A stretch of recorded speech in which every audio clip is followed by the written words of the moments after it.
In today's video, we're going to upgrade the bump stops in our Thor Tellaro 20A. We've gotten a couple of comments from you guys, and these bump stops are the way to go. So we're going to install these and give these a try today.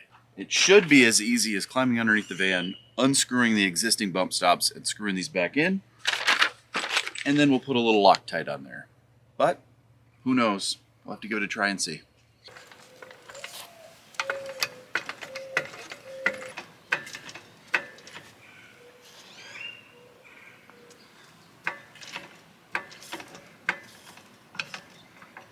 Okay, that's oops. So it's really hard to see, but I can show you.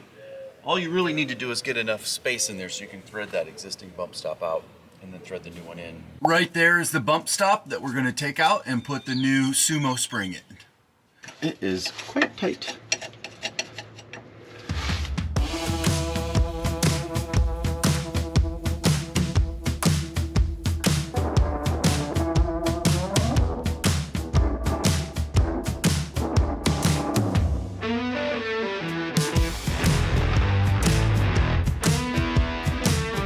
So we're just putting a little of this thread lock that's provided on the threads, and we're going to go ahead and thread it in. I have it. Oh, perfect. I got enough height too.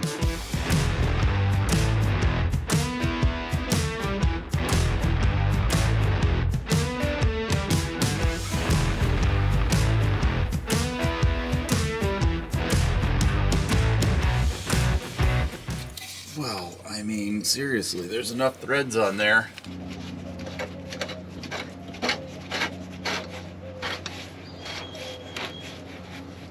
And that should do it. Cool. Is that easy? I don't know if I would say easy. It's a little awkward, but it's not too bad. All right, so these are the bump stops that we're taking out. These are stock factory ones. They work okay, but obviously the ones we purchased are much better. So we're gonna go ahead and show you the difference.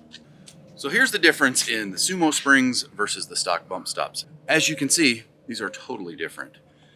So just to compare, this is gonna give you a lot more rigidity in the frame so that it stays nice and balanced when it's windy or you go over some big bumps. This has a lot of play in it. There's actually an air gap here, probably maybe 2, maybe 3 inches, which is going to allow that suspension to travel until it hits that, and then it's going to be a really hard hit. So this will be much nicer and smoother ride.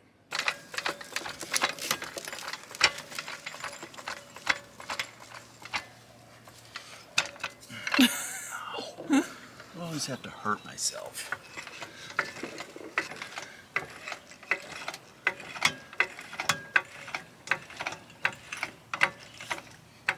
Okay. That way, not hitting anything. Wow. My military training's paying off.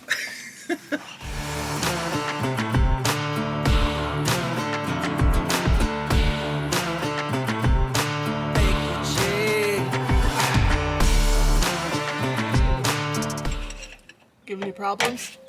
Yeah, this side's on a little bit tighter and dirt's falling on me.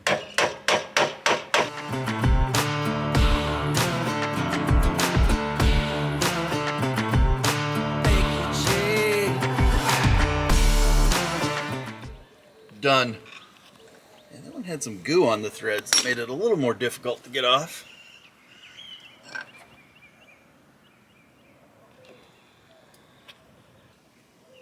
Okay, let's see if we can get this back in on the first try.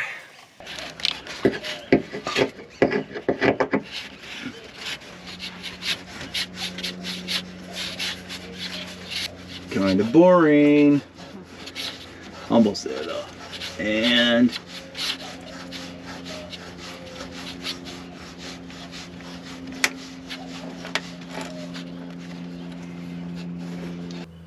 all right.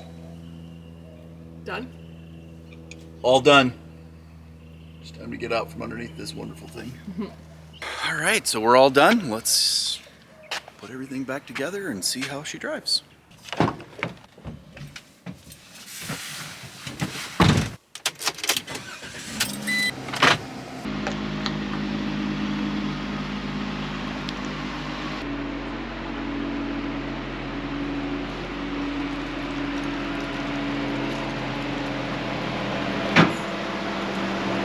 What was that? We actually scratched the concrete.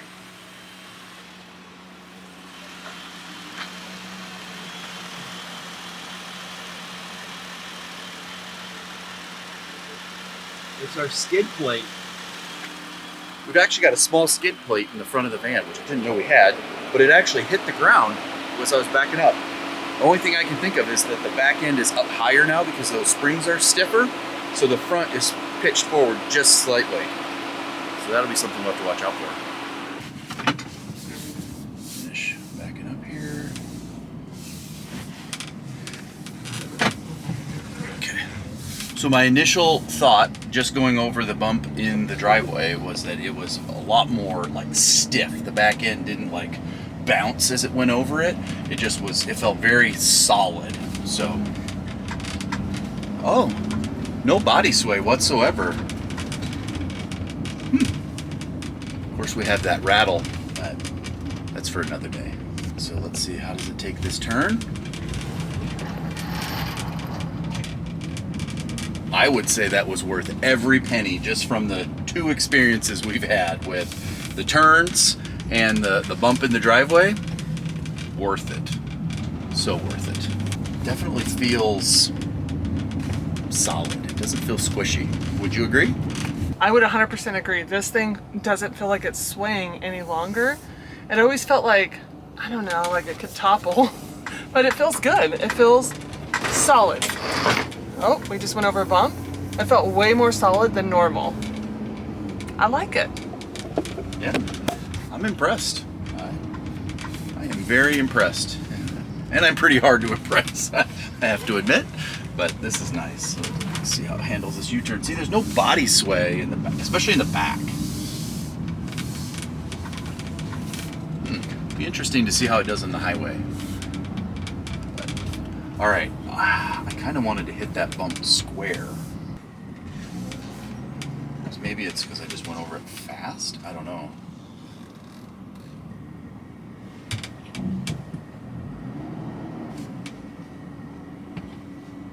Let's see, how's it feel in the back? Not bad. Doesn't feel bouncy. Not bad. So after our initial test, I would give the SumoSprings a 10 out of 10. They are great. We'll have to see how they perform over time, but initial thoughts, worth it. Well, that's all for this video.